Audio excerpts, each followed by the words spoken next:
Assalamualaikum warahmatullahi wabarakatuh. Sebelumnya perkenalkan, saya Drutul Mufidah akan presentasikan mengenai analisis proses akuntansi pada UMKM Bumundakir. Untuk pembahasan kali ini yaitu terdapat 4 topik yang akan dibahas. Topik yang pertama yaitu mengenai profil UMKM Bumundakir. Topik yang kedua yaitu saya akan menyampaikan mengenai materi yang tertulis pada buku akuntansi manajemen terkait manajemen persediaan, perencanaan laba, dan penetapan biaya standar.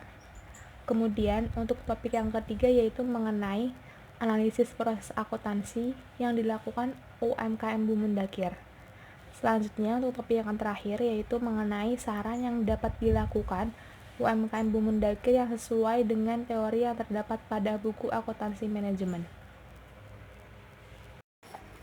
Pembahasan yang pertama yaitu mengenai profil UMKM Bumundakir. Jadi, UMKM Bumundakir ini merupakan salah satu unit usaha kecil dan menengah yang produksi proses pembuatan tempe dari awal berbahan dasar kedelai hingga siap dijual di pasaran. Lokasi industri ini berada di Jalan Gajah Barat 6, nomor 23, Kota Semarang. Biaya produksi pada industri ini terdiri dari biaya bahan baku langsung, biaya tenaga kerja langsung, dan biaya overhead pabrik. Dari hasil wawancara pada UMKM Bumundakir, dapat diketahui jika UMKM Bumundakir ini telah melakukan akuntansi manajemen dalam mengelola keuangannya. Materi yang didapatkan yaitu mengenai manajemen persediaan, proses perencanaan laba, dan penetapan biaya standar. Ketiga materi tersebut yang akan dibahas lebih lanjut di presentasi kali ini. Sebelum membahas mengenai analisis proses akuntansi manajemen pada UMKM Bumundakir, maka terlebih dahulu saya akan membahas mengenai teori-teori yang sesuai dengan buku akuntansi manajemen. Teori-teori yang dibahas yaitu mengenai manajemen persediaan, perencanaan laba, serta penetapan biaya standar. Selanjutnya, saya akan menyampaikan mengenai materi manajemen persediaan. Jadi, manajemen persediaan merupakan sistem-sistem untuk mengelola persediaan. Bagaimana barang-barang persediaan dapat diklasifikasikan dan seberapa akurat catatan persediaan dapat dijaga. Tujuan manajemen persediaan ini adalah menentukan keseimbangan antara investasi persediaan dengan pelayanan pelanggan. Perusahaan tidak akan pernah mencapai sebuah strategi berbiaya rendah tanpa manajemen persediaan yang baik. Terdapat dua metode yang dapat digunakan dalam menentukan manajemen persediaan. Metode yang pertama yaitu dengan menggunakan Economic Order Quality atau yang biasa disebut dengan EOQ. EOQ merupakan pengukuran digunakan di bidang operasi logistik dan manajemen pemasokan. Atau dengan kata lain, EOQ merupakan set point yang dirancang untuk membantu perusahaan meminimalkan biaya pemesanan dan biaya penyimpanan persediaan. Rumus yang digunakan dalam perhitungan EOQ yaitu dengan mengkuadratkan hasil perkalian antara 2 dengan biaya penyimpanan dan tingkat permintaan, kemudian dibagi dengan biaya penyimpanan. Metode yang kedua yaitu dengan menggunakan pendekatan just in time. Pendekatan just in time merupakan suatu sistem produksi yang digunakan untuk memenuhi kebutuhan pelanggan dengan tepat waktu sesuai dengan jumlah yang dikehendakinya. Tujuan sistem produksi just in time adalah dengan menghindari terjadinya kelebihan kuantitas dalam produksi, persediaan yang berlebihan, dan juga pemborosan dalam waktu penggunaan. Dalam menjalankan sistem produksi just in time, ini diperlukan ketelitian dalam merencanakan jadwal-jadwal produksi, mulai dari pembelian bahan baku produksi, jadwal penerimaan bahan produksi, jadwal jalannya produksi, jadwal kesiapan produk, hingga ke jadwal pengiriman barang jadi. Teori selanjutnya yaitu perencanaan laba. Dalam perencanaan laba terdapat dua metode yang dapat digunakan, yaitu metode full costing dan metode variable costing. Untuk metode yang pertama yaitu metode full costing. Metode full costing yaitu semua biaya yang telah dikeluarkan sebagai proses produksi, Maka dari itu melibatkan semua biaya, yaitu seperti biaya variabel, biaya tetap, biaya langsung, biaya tidak langsung, biaya investasi, dan seluruh biaya yang digunakan dalam proses produksi. Sehingga metode inilah yang dijadikan tolak ukur dalam menghitung total biaya per unit maupun harga pokok produksi pada sebuah perusahaan. Untuk kelebihan perusahaan apabila menggunakan metode full costing, yaitu yang pertama, dapat menunjukkan seluruh jumlah biaya overhead dengan sangat detail atau komprehensif, karena memiliki dua jenis biaya, yaitu overhead tetap serta variabel. Kemudian, perusahaan juga dapat memberikan penundaan biaya ke dalam beban biaya overhead apabila produk tersebut belum laku terjual di pasaran. Dan jika biaya overhead untuk barang yang belum terjual, maka bisa dialihkan dengan cara mengurangi atau menambah harga pokok. Untuk penyusunan laporan keuangan metode full costing, yaitu dengan menghitung harga pokok produksi, hasil penjualan, laba kotor dan bersih, biaya pemasaran tetap dan variabel, serta biaya administrasi dan umum tetap dan variabel. Kemudian metode selanjutnya yaitu dengan menghitung biaya variable cost. Untuk suatu metode ini menggunakan perhitungan biaya-biaya variabel dalam membuat suatu produk, yang mana biaya ini akan menghasilkan jumlahnya berbeda-beda sesuai dengan volume kegiatan usaha. Dengan kata lain, biaya tersebut bisa menghasilkan jumlah yang fluktuatif, yaitu naik turun sesuai proporsional melalui kuantitas output, bahkan volume produksi. Untuk kelebihan yang didapatkan perusahaan apabila menggunakan metode variable cost, yaitu yang pertama, perusahaan dapat mendapatkan laba dalam jangka waktu yang pendek. Metode ini juga bisa dipakai dalam mengendalikan biaya karena variable cost ini bisa membagi biaya tetap yang terdiri dari dua golongan, yaitu discretionary commit fixed cost dan fixed cost. Selain itu, dalam metode ini juga bisa dijadikan sebagai bahan untuk pengambilan keputusan atau pertimbangan bagi order pesanan yang bersifat khusus, bahkan yang terpenting yaitu tidak membutuhkan banyak pesanan seperti pada metode full costing. Untuk laporan keuangan yang disusun yaitu apabila menggunakan metode variabel ini, diantaranya perusahaan menghitung biaya bahan baku, biaya tenaga kerja, biaya overhead pabrik, variabel, dan biaya pokok produksi. Materi selanjutnya yaitu mengenai penetapan biaya standar. Jadi, secara umum biaya standar yaitu penentuan jumlah biaya yang harus dikeluarkan untuk membuat suatu produk maupun membiayai aktivitas tertentu dalam perusahaan. Atau dengan kata lain, biaya standar ini adalah sebuah kegiatan untuk membandingkan biaya anggaran dengan biaya aktual. Selanjutnya, saya akan menjelaskan mengenai unsur-unsur yang terdapat pada biaya standar. Unsur-unsur tersebut yaitu ada biaya bahan baku langsung, biaya tenaga kerja langsung, dan biaya overhead pabrik. Untuk jenis-jenis varian pada biaya standar yaitu ada dua, diantaranya ada analisis varian volume dan analisis varian tarif. Jenis varian volume merupakan perselisihan antara jumlah biaya aktual yang sudah terjual dengan jumlah yang dianggarkan. Kemudian untuk tujuan dari analisis tarif yaitu untuk mencari selisih antara harga aktual yang dibayarkan dengan harga anggaran. Untuk kelebihan yang didapatkan perusahaan jika menerapkan biaya standar yaitu dapat membantu dalam penentuan biaya persediaan. Dengan mencetak laporan tertentu juga akan menunjukkan saldo persediaan akhir periode, di mana caranya dengan mengalihkan setiap item biaya dan langsung menghasilkan penilaian persediaan akhir. Keuntungan yang kedua yaitu dapat mengaplikasikan biaya overhead. Dalam mengaplikasikan biaya overhead ini ternyata dapat menggunakan tarif overhead standar, di mana tarif ini dapat disesuaikan setiap beberapa bulan dengan mendekati biaya aktualnya. Keuntungan selanjutnya yaitu sebagai bahan perumusan biaya anggaran. Adanya biaya anggaran ini sebenarnya memberikan ketepatan dari biaya yang dianggarkan dengan tujuan untuk membandingkan hasil yang aktual untuk periode mendatang.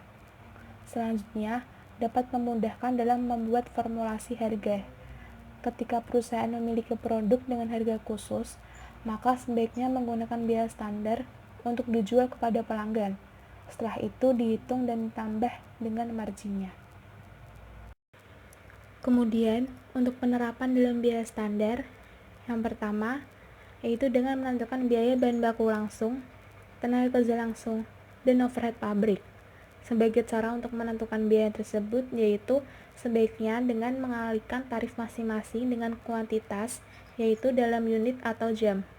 Kemudian, dengan menghitung biaya standar apabila sudah memperoleh biaya dari indikator masing-masing, maka selanjutnya dapat biaya keseluruhannya.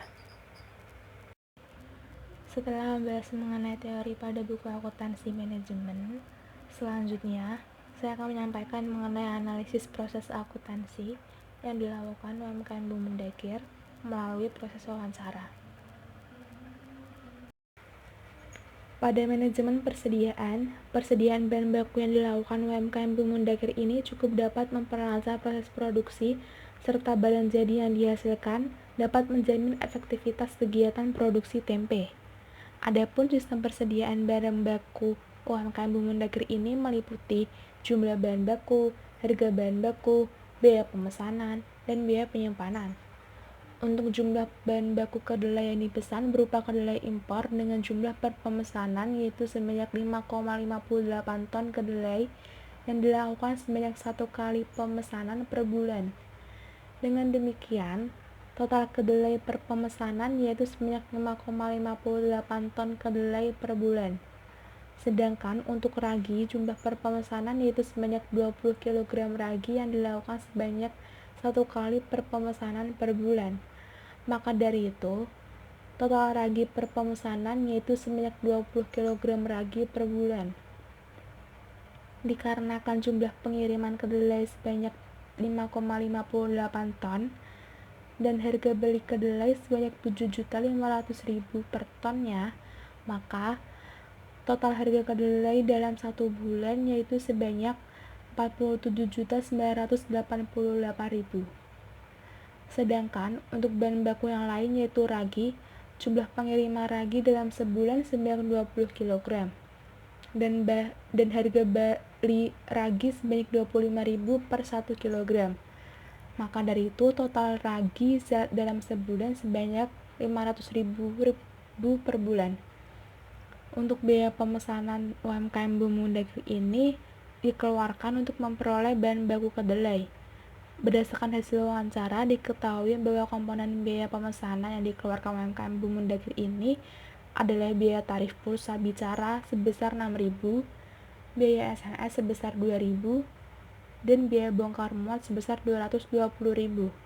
Jadi, jumlah keseluruhan untuk biaya pemesanan sebanyak 228.000. Berdasarkan hasil tersebut, dapat diketahui biayanya dengan membagi jumlah biaya pemesanan dan produk yang dihasilkan, dan ketemu hasilnya 1.140.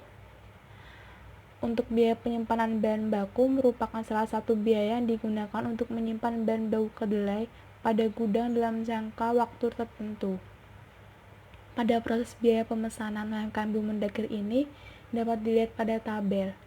Berdasarkan tabel berikut menunjukkan bahwa biaya satu buah bola lampu dengan daya sebesar 11 watt adalah 28.000.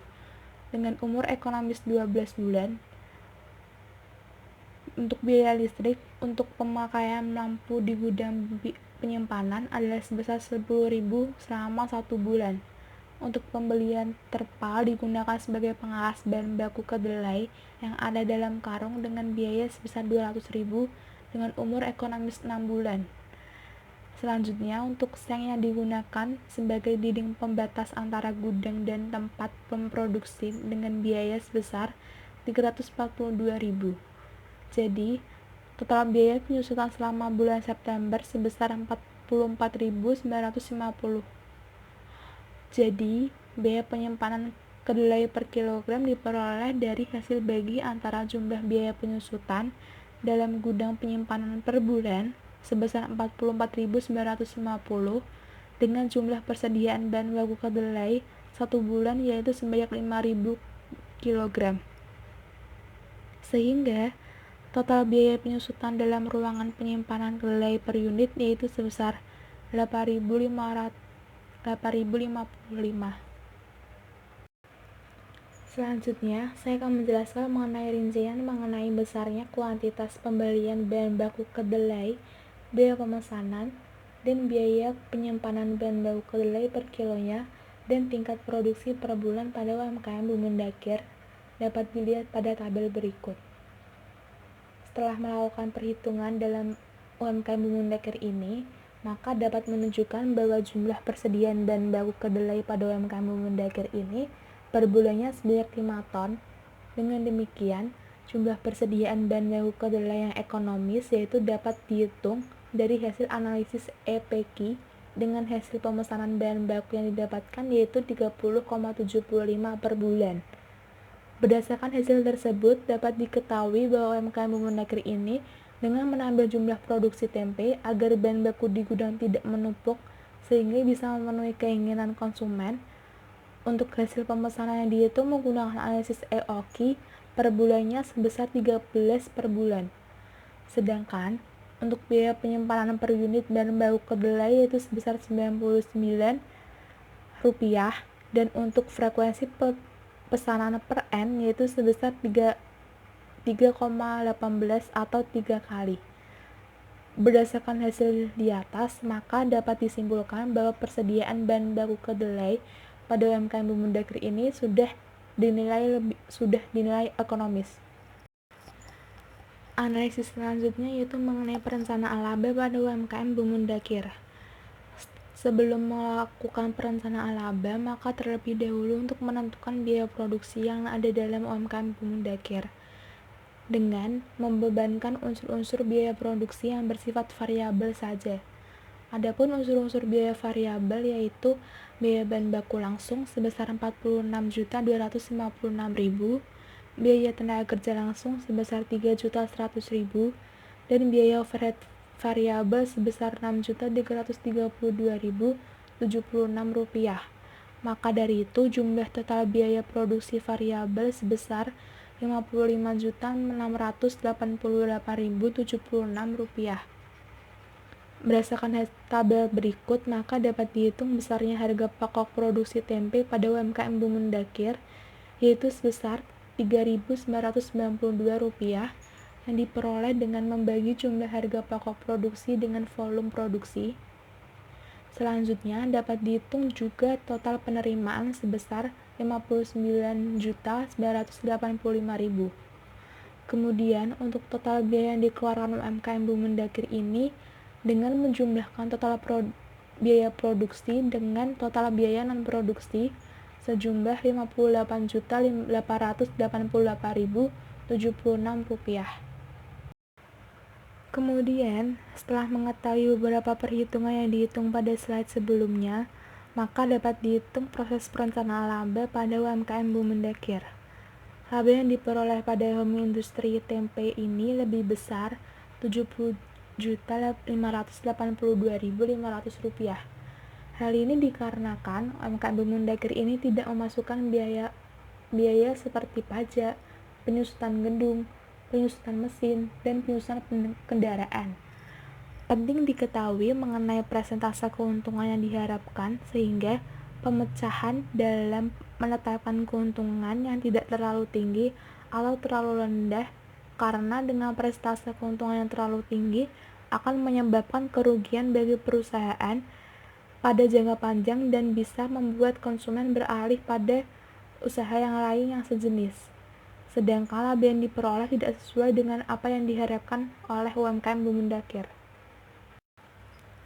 Analisis yang terakhir yaitu mengenai penetapan biaya standar pada UMKM Bumendakir.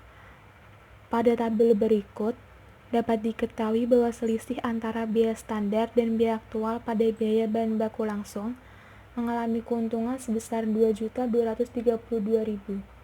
Sedangkan pada selisih antara biaya standar dan biaya aktual pada biaya tenaga kerja langsung tidak mengalami keuntungan dan kerugian. Hal ini dikarenakan jumlah biaya standar dan biaya aktual jumlahnya sama, yaitu sebesar Rp3.100.000. Kemudian, pada selisih antara biaya standar dan biaya aktual pada biaya overhead pabrik mengalami kerugian sebesar 310.000. Berdasarkan pada slide sebelumnya, maka dapat disimpulkan bahwa faktor atau penyimpangan pada biaya produksi UMKM Bumundakir ini antara lain: yang pertama, biaya bahan baku mengalami selisih menguntungkan sebesar 2.232.000 yang disebabkan oleh biaya bahan baku tempe pada bulan November 2021 mengalami penurunan harga dari 8.600 menjadi 8.200 per kilonya. Ketika penurunan harga tersebut terjadi, maka biaya aktual lebih kecil dari biaya standar, sehingga menyebabkan biaya produksi untuk biaya bahan baku lebih efisien. Kemudian untuk bahan baku ragi tidak mengalami selisih karena harga dan kuantitas bahan baku tersebut masih dalam kondisi normal, yaitu setiap bulannya menghabiskan 20 kg ragi seharga 500.000. Selanjutnya yang kedua yaitu biaya tenaga kerja langsung tidak mengalami selisih menguntungkan maupun merugikan. Hal ini dikarenakan proses produksi tempe yang dilakukan setiap hari tanpa libur kerja, sehingga upah maupun jam kerja tetap pada kondisi normal, tidak ada perubahan. Dengan demikian, biaya tenaga kerja langsung yang dibebankan setiap bulannya akan selalu sama untuk periode-periode selanjutnya. Yang ketiga yaitu untuk biaya overhead pabrik mengalami selisih tidak menguntungkan, yaitu sebesar 310.000, di mana selisih tersebut terjadi pada gas LPG yang mengalami kenaikan biaya sebesar 2.305.000 menjadi 2.635.000 pada bulan November 2021.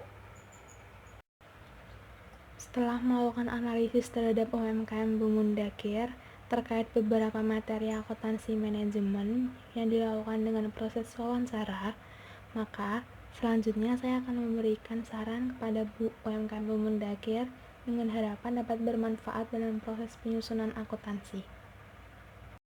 Untuk saran yang pertama yang dapat saya berikan untuk UMKM Bumundakir ini yaitu pada materi manajemen persediaan.